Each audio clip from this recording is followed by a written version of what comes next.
ಆಪ್ಕಿ ಅದಾಲತ್ನಲ್ಲಿ ದಿಲ್ಲಿಯ ಮುಖ್ಯಮಂತ್ರಿ ರೇಖಾ ಗುಪ್ತಾ ಮೇಲಿರುವ ಆರೋಪವೆಂದರೆ ಇವರು ಹಿಂದಿನ ಸರ್ಕಾರದ ಒಳ್ಳೆ ಕೆಲಸಗಳನ್ನು ನಿಲ್ಲಿಸುತ್ತಿದ್ದಾರೆ ಎಂಬುದು. ಕೇಜ್ರಿವಾಲ್ ಅವರ ಒಂದು ದೊಡ್ಡ ಕಂಪ್ಲೇಂಟ್ ಇದೆ ನೋಡಿ. ಈಗ ರೀಸೆಂಟ್ಲಿ ಅವರೊಂದು ಮಾತು ಹೇಳ್ತಾರೆ, ನಾವಂತೂ ಯಮುನಾ ನದಿಯ ಸ್ವಚ್ಛತೆ ಮಾಡಿದ್ವಿ. ಯಮುನಾ ನದಿಯ ಕೆಟ್ಟ ಪರಿಸ್ಥಿತಿ, ಮೊದಲಿಗೆ ಅಮೋನಿಯಾದ ನೊರೆ 3-4 ದಿನ ಕಾಣಿಸ್ತಿತ್ತು, ಈಗ ವಿಷ ಪ್ರತಿದಿನ ಕಾಣಿಸ್ತಾ ಇದೆ. ರೇಖಾ ಅವರು ಇಂಥ ಸರ್ಕಾರ ನಡೆಸ್ತಾ ಇದ್ದಾರೆ. ಒಂದು ಸರ್ಕಾರ, ಅದಕ್ಕೆ ತುಂಬಾ ಒಳ್ಳೆ ಕಾಲಾವಕಾಶ ಸಿಕ್ತು. 10 ವರ್ಷ ಪೂರ್ತಿಯಾಗೆ 10 ಇಯರ್ಸ್, ಹೇಳ್ಬೇಕು ಅಂದ್ರೆ 12 ವರ್ಷ ಟೆನ್ಯೂರ್ ಸಿಕ್ತು. ನೀವು ಮೊದಲನೇ ದಿನದಿಂದ ಹೇಳ್ತಾ ಇದ್ರಿ ನಾನು ಹೀಗೆ ಎಲ್ಲ ಕ್ಲೀನ್ ಮಾಡ್ಬಿಡ್ತೀನಿ ಅಂತ.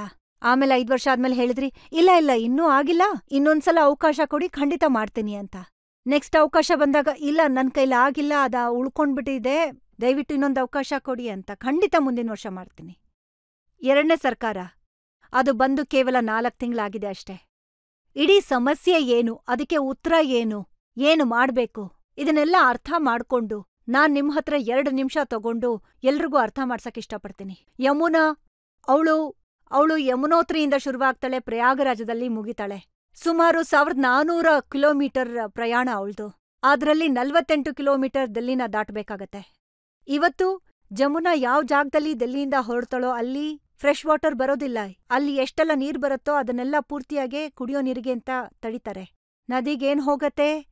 200 ಪೈಪ್ಗಳು ದಿಲ್ಲಿ ಪೂರ್ತಿ ಇದ್ಯೋ, ದೊಡ್ಡ ಪೈಪ್ಗಳು, ನಜಫ್ಗಢ್, ಶಾದ್ರಾ, ಅದೆಲ್ಲ ಯಮುನಾ ನದಿಗೆ ಹೋಗ್ತಾ ಇದೆ. ಹಾಗೆ ಗಲೀಜ್ ತುಂಬ್ಕೊಂಡಿದೆ, ಸಿಲ್ಟ್ ತುಂಬ್ಕೊಂಡಿದೆ, ಏನೇನ್ ಗಲೀಜ್ ಇದೆಯೋ ಎಲ್ಲ ಯಮುನಾನಲ್ಲಿ ತುಂಬ್ಕೊಂಡಿದೆ. ಆ ಸರ್ಕಾರ ಯಾವತ್ತೂ ಅದ್ರ ಬಗ್ಗೆ ಕೆಲಸ ಮಾಡಿಲ್ಲ. ನಾವು ಬಂದ ಮೇಲೆ ನಾವ್ ಹೇಗದನ್ನ ಕ್ಲೀನ್ ಮಾಡೋದು?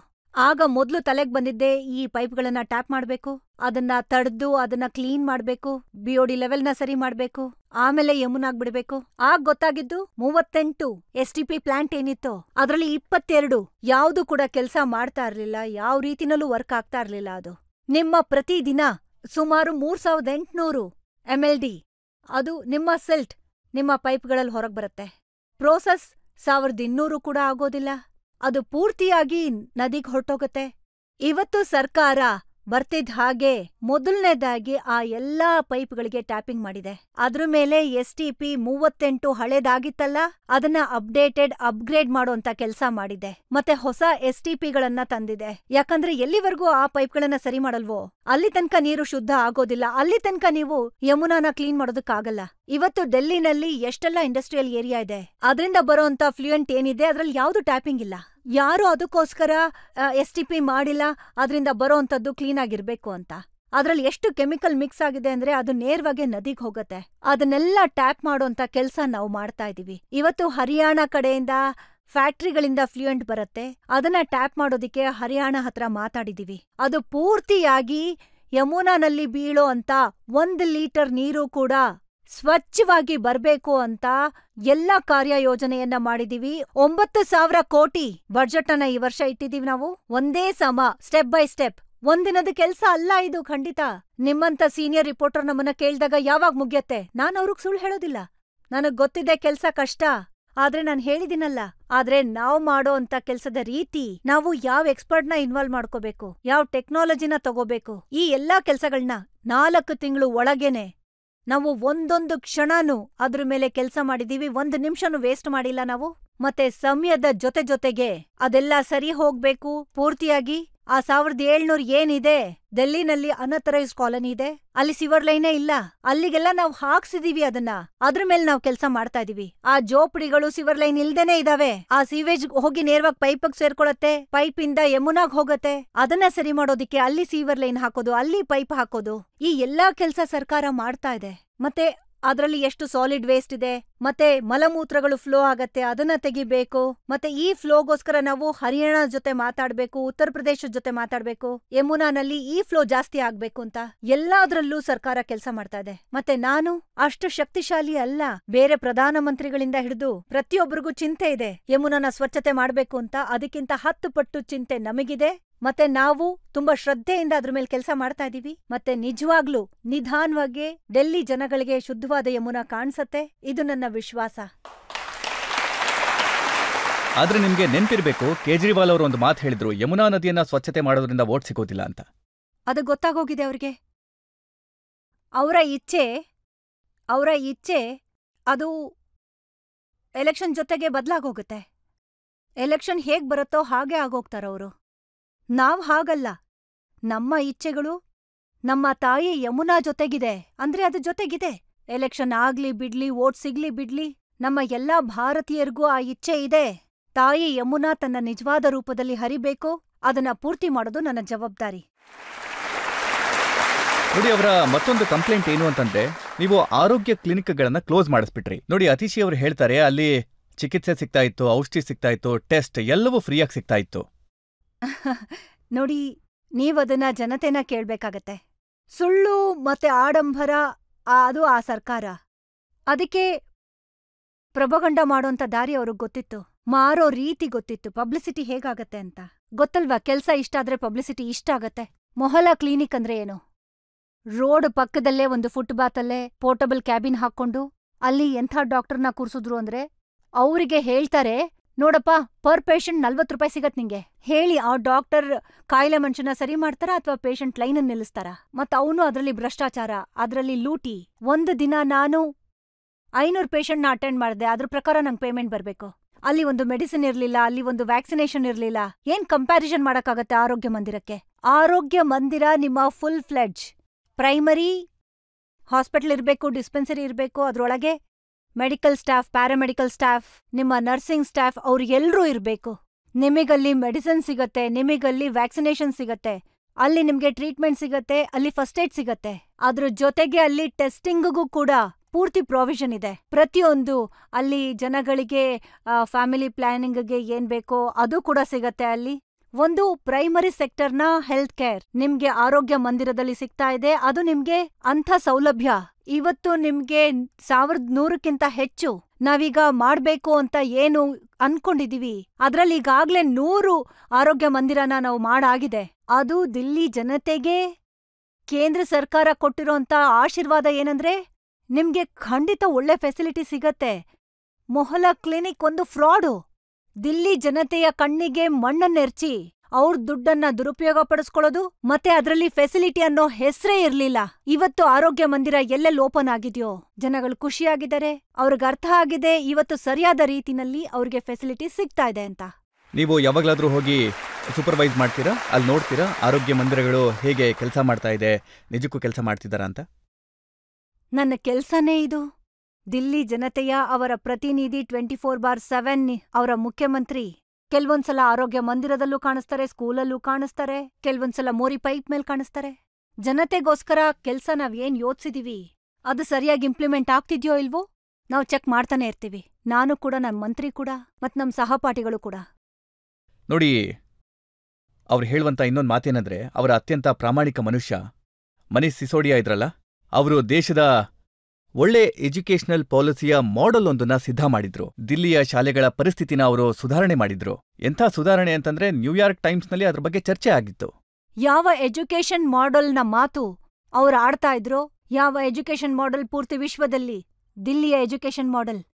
ದಿಲ್ಲಿ ಸರ್ಕಾರದ ಟೋಟಲ್ ಸ್ಕೂಲ್ 16 ಲಕ್ಷ ಮಕ್ಕಳಿದ್ದಾರೆ, ಆದ್ರೆ ಸ್ಕೂಲ್ ಇರೋದು 799.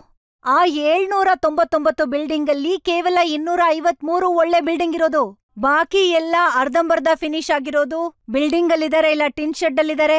ಈ ತರ ಡೆಲ್ಲಿ ಎಜುಕೇಶನ್ ಮಾಡೆಲ್ ಇದೆ. ಇದನ್ನ ನಾವು ಓದು ಬರಹ ಅಂತ ಅವ್ರು ಹೇಳ್ತಾ ಇದ್ರು. ನಮ್ಮ ಎಜುಕೇಶನ್ ಮಾಡೆಲ್ ವಿಶ್ವದಲ್ಲಿ ಮೇಲಿದೆ ಅಂತ. ಈಗ ನೋಡಿ, ಮತ್ತೆ ಅದ್ರಲ್ಲೂ ಕೂಡ ಎಷ್ಟು ಮೋಸ ಮಾಡಿದ್ದಾರೆ. ಬಾತ್ರೂಮ್ನು ಅವರು ಕ್ಲಾಸ್ ರೂಮ್ ಅಂತ ಡಿಕ್ಲೇರ್ ಮಾಡಿದ್ದಾರೆ. ಒಂದೊಂದು ಕ್ಲಾಸ್ ರೂಮಲ್ಲೂ 40 ಲಕ್ಷ ರೂಪಾಯಿ ಖರ್ಚು, 50 ಲಕ್ಷ ರೂಪಾಯಿ ಖರ್ಚು. ಒಂದು ಕ್ಲಾಸ್ ರೂಮ್ಗೆ ಕೋಟ್ಯಾಂತರ ರೂಪಾಯಿ ಖರ್ಚು. ಅದಕ್ಕೆ CAG ರಿಪೋರ್ಟ್ ಬಂದಿರೋದು. ಅದಕ್ಕೆ ಅವರು ಪ್ರತಿಯೊಬ್ರು ಜೈಲ್ಗೆ ಹೋಗಿ ಬಂದಿದ್ದು. ಎಷ್ಟೆಲ್ಲ ಭ್ರಷ್ಟಾಚಾರ ಬಹುಶಃ ಈ ದಿಲ್ಲಿ ಸರ್ಕಾರದಲ್ಲಿ ಇದಕ್ ಮುಂಚೆ ಯಾರೂ ಮಾಡಿರಲ್ಲ. ಆದ್ರೆ ಅಮೆರಿಕಾದವರು ಹೋಗ್ಲಿದ್ರಲ್ಲ? ಖಂಡಿತವಾಗಿದೆ. ಇದೇ ಮ್ಯಾನೇಜ್ಮೆಂಟ್ ಅವ್ರಿಗೆ ಗೊತ್ತಿರೋದು, ಓದು ಬರಹ ಗೊತ್ತಿರೋ ಸರ್ಕಾರಕ್ಕೆ. ಎಲ್ಲಿ ಏನ್ ಪ್ರಿಂಟ್ ಮಾಡಿಸ್ಬೇಕು, ಏನ್ ತೋರಿಸ್ಬೇಕು, ಹೇಗ್ ಕಾಣಿಸ್ಕೋಬೇಕು, ಮತ್ತೆ ಯಾವ್ದನ್ ಬಚ್ಚಿಟ್ಕೋಬೇಕು ಎಲ್ಲ ಗೊತ್ತಿತ್ತು ಅವ್ರಿಗೆ. ಅದಕ್ಕೆ ಅವ್ರ ಮಾಡೆಲ್ನ ನಾವು ಫಾಲೋ ಮಾಡಕ್ಕಾಗಲ್ಲ. ನಾವು ಕೆಲ್ಸ ಮಾಡೋದು ಬೇರೆಯವ್ರಿಗೆ ಒಳ್ಳೇದಾಗ್ಬೇಕು ಅಂತ. ಹಾಗಿದ್ರೆ ದಿಲ್ಲಿಯ ಸ್ಕೂಲ್ಗಳಿಗೆ ನಿಮ್ಮ ಮಾಡೆಲ್ ಏನು? ನಾನೇನ್ ಯೋಚಿಸ್ತೀನಿ ಅಂದ್ರೆ, ದಿಲ್ಲಿಯ ಗವರ್ಮೆಂಟ್ ಸ್ಕೂಲ್ ಅದನ್ನ ನಾವು ಇನ್ನೂ ಹೆಚ್ಚು ಒಳ್ಳೆ ರೀತಿಲಿ ಮಾಡ್ಬೇಕಾಗತ್ತೆ.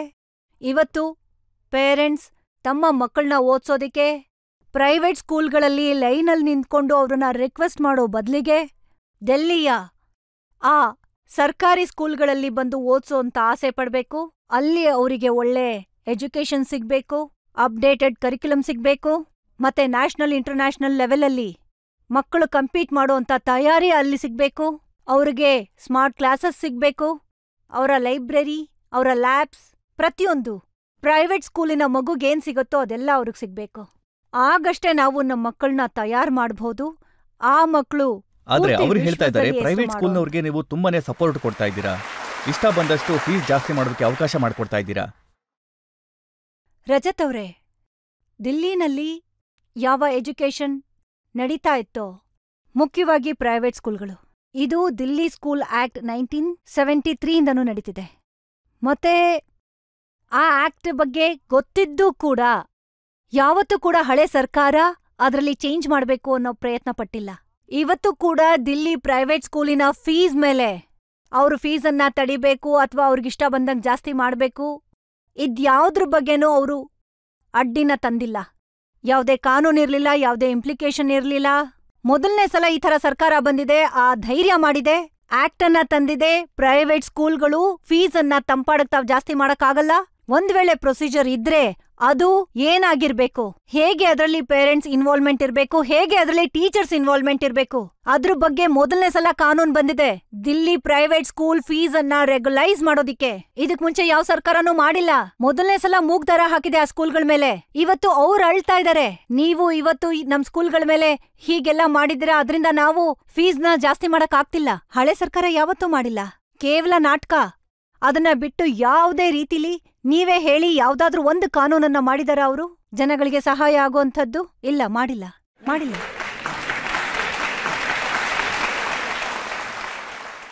ನನ್ ಪ್ರಶ್ನೆ ನಿಮ್ಗೇನಂದ್ರೆ, ಡೆಲ್ಲಿಲಿ ಯಾವಾಗೆಲ್ಲ ಮಳೆ ಆಗುತ್ತಲ್ಲ ಅವಾಗ ಮತ್ತೆ ಮಿಂಟೋ ಬ್ರಿಡ್ಜ್ ಮತ್ತೆ ಮನೆಯೆಲ್ಲ ಮುಳುಗೋಗುತ್ತಾ? ನಿಮ್ಮ ಚಿಂತೆ ಸರಿಯಾಗಿದೆ. ದಿಲ್ಲಿನಲ್ಲಿ ಪ್ರತಿ ಮಳೆಗಾಲದಲ್ಲೂ ಒಂದಲ್ಲ ಒಂದು ಬ್ರಿಡ್ಜ್ ಮುಳುಗ್ತಾನೇ ಇದೆ. ಪೇಪರ್ನ ಫ್ರಂಟ್ ಪೇಜಲ್ಲಿ ಆ ಫೋಟೋನ ಚಿಕ್ಕ ವಯಸ್ಸಿಂದನೂ ನಾನ್ ನೋಡಿದೀನಿ.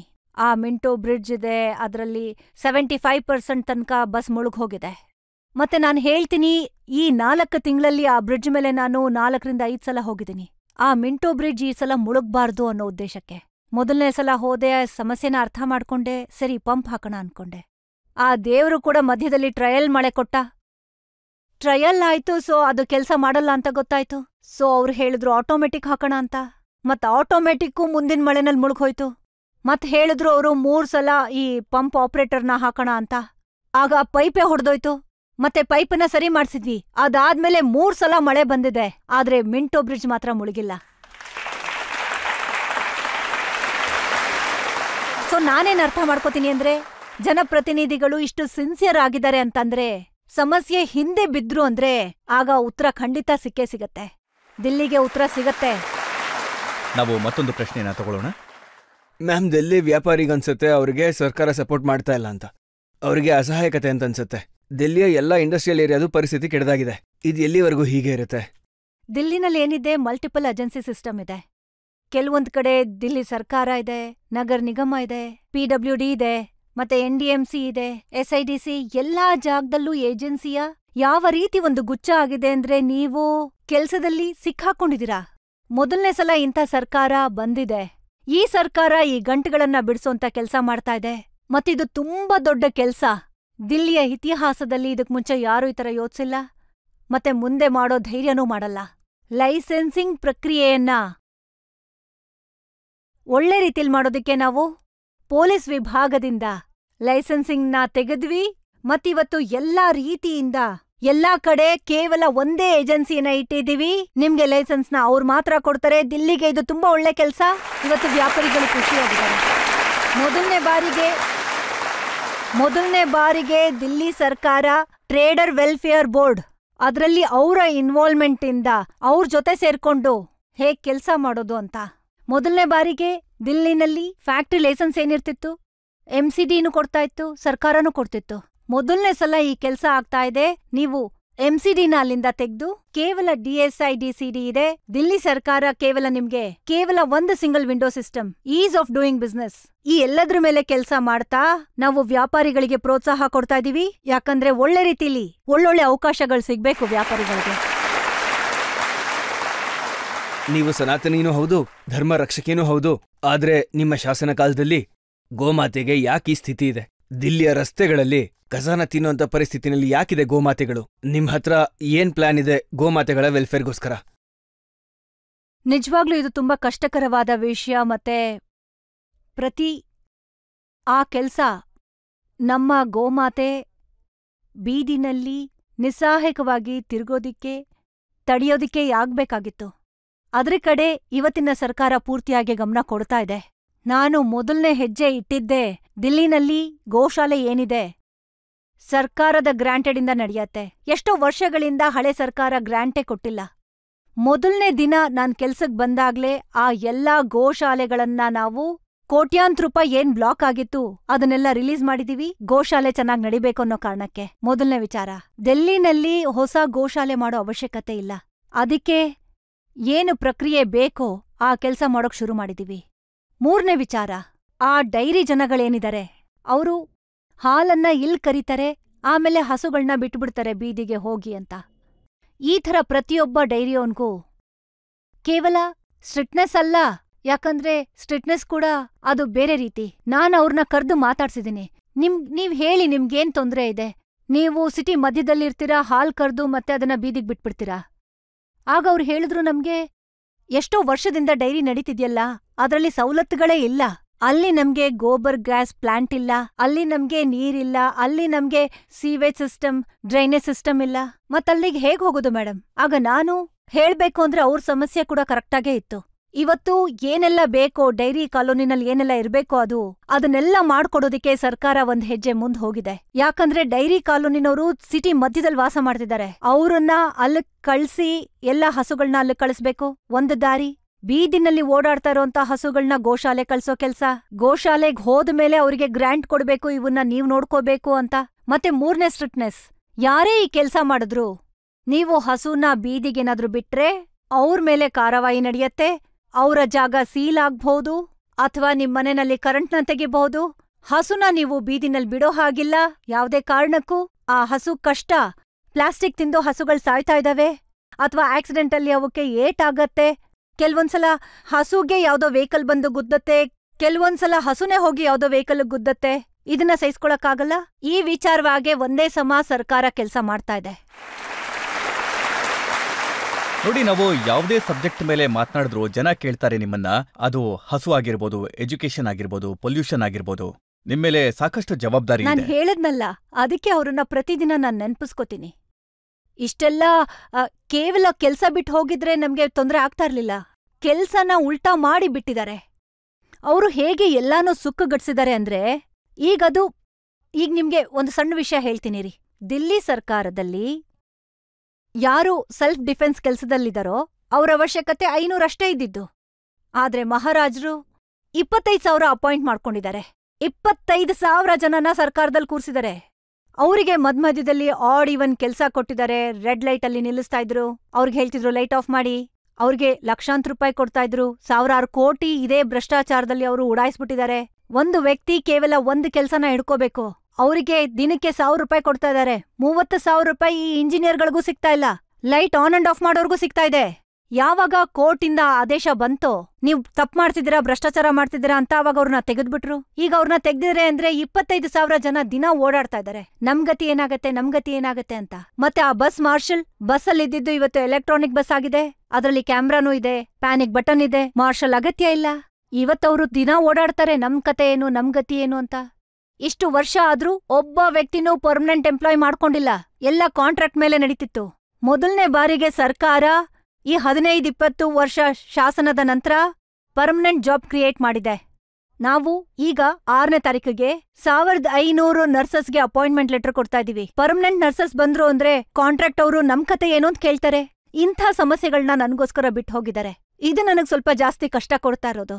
ಅಯ್ಯೋ ಸ್ವಾಮಿ, ನೀವು ಕೆಲ್ಸನ ಮಾಡದೇ ಇದ್ದಿದ್ರು ಪರವಾಗಿಲ್ಲ, ಕೊನೆ ಪಕ್ಷ ಈ ಸಿಸ್ಟಮ್ ಹಾಳಾಗ್ತಾ ಇರ್ಲಿಲ್ವಲ್ಲ. ದಿಲ್ಲಿ ಸಿಸ್ಟಮ್ನ ಹಾಳ್ ಮಾಡೋದಕ್ಕೆ ಯಾರನ್ನೂ ನೂಕೋ ಅವಶ್ಯಕತೆ ಇರ್ಲಿಲ್ಲ, ಅದನ್ನ ಅವ್ರು ಮಾಡಿದ್ದಾರೆ.